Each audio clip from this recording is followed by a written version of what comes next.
Hello, everybody. I'm going to give you something new this time. If you look on the corner of the screen there, my face is there, and I'm figuring I'm doing that so you don't forget what I look like. You'll notice my haircut. I did it myself. It's my Corona cut, done with a 4 blade with my electric razor. And I don't think I'm ever paying for a haircut again, although I'm going to give myself more hair up top next time. All right, so very important. The labs, right? I'm doing the labs. You have to decipher what's going on in the labs. Check your grades for the last ones because a lot of you were getting wrong answers, especially with 2-5. And I realized the video had a problem with a wire covering something. So I redid the video. It's up there. So make sure you go and you look at it. Also, your explanations have to be right. They have to be right. That's coming from your knowledge of the book and the stage 2 book, the things you're supposed to read. If you don't give me the right information, I'm not giving you credit for the lab. Okay? So you'll see my comments. Check back and get them until they're right. When they're right, I'll give you 100%. So this is either 100% or nothing. All right. So now we're going to be talking about superconductors. Now, we remember what superconductors are. We remember that they are how many electrons? 4, right? 4 electrons, and we make stuff out of them. So this is going to be all of that type of stuff, right? What is a semiconductor? Elements with exactly 4 electrons. They're very stable, very strong, right? If you remember, we had 4. They make a box. Each box grabs onto itself, and they end up being a very solid, strong connection. We tweak them. If you remember, we dope them, right? We combine them with other things, and now they either have an extra electron or missing one. If you look down on the bottom here, you'll see conductors are copper, mercury, silver, aluminum, other metals, water, acids, the human body, metallic salts, charcoal. These are all things that allow for electron flow. Semiconductors are germanium, silicone, cotton, wool, marble, sand, paper, ivory, and moist air, right? These are things that become manipulated and start playing a role. Insulators, wood, rubber, glass, ebonite, mica, sulfur, dry air, things that have no extra electrons and they have no part of wanting to play a role in things. When we're doping semiconductors, right, we match them up with something else and we can turn them into a conductor. N-type doping, remember N means negative. If we're talking about N, we are giving it another negative component, so we are adding an electron. If we add phosphorus,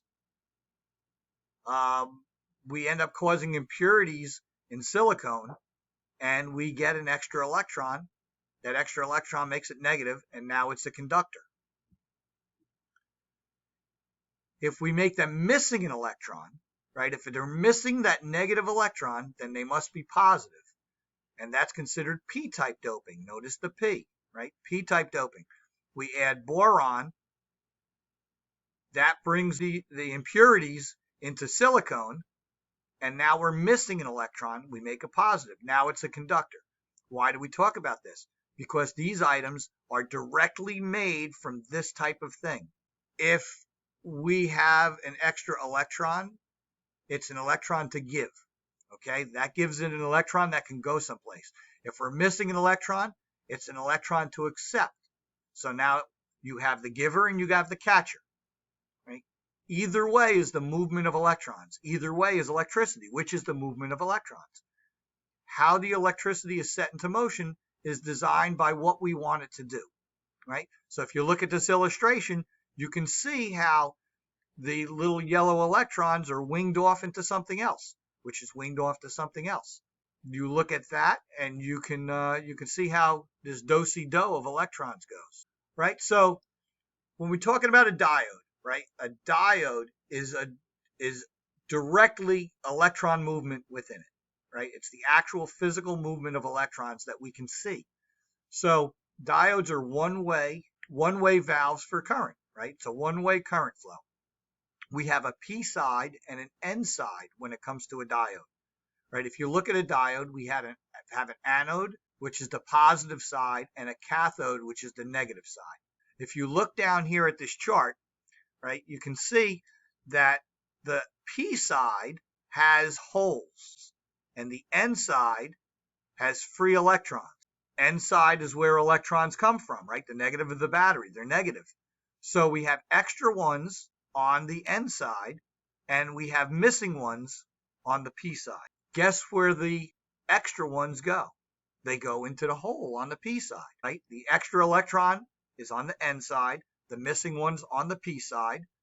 When it's time for that to go, that electron jumps onto the P side and completes the charge. If you look in the middle on the right-hand side, you'll see the direction of current flow, and you'll see that you have an arrow with a line across it. That means that current flows in the direction of the arrow, but it can't come back the other way. If you look down below, you'll see a PN junction, right? The PN junction is where the P and the N come together. That's a diode. The diode is a P and an N that are joined together. The anode is the positive side. The cathode is the negative side. What's going to happen is when you hook that up with positive going to positive and negative going to negative, the electrons are going to jump across to the P side and back to the battery, and it's going to work. Have you ever installed an LED and discovered it didn't work when you put it in backwards?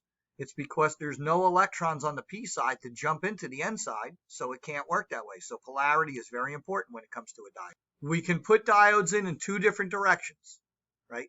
If we put a diode in correctly, right, positive to positive and negative to negative, it's called forward bias. That's the correct polarity for it.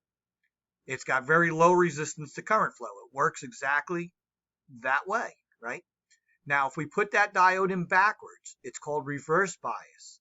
It's the incorrect polarity, positive to negative and negative to positive. Now we get very high resistance to current flow. And there's reasons why we do this, okay? But that's considered reverse polarity. Obviously, we are changing the freedom for electrons to move.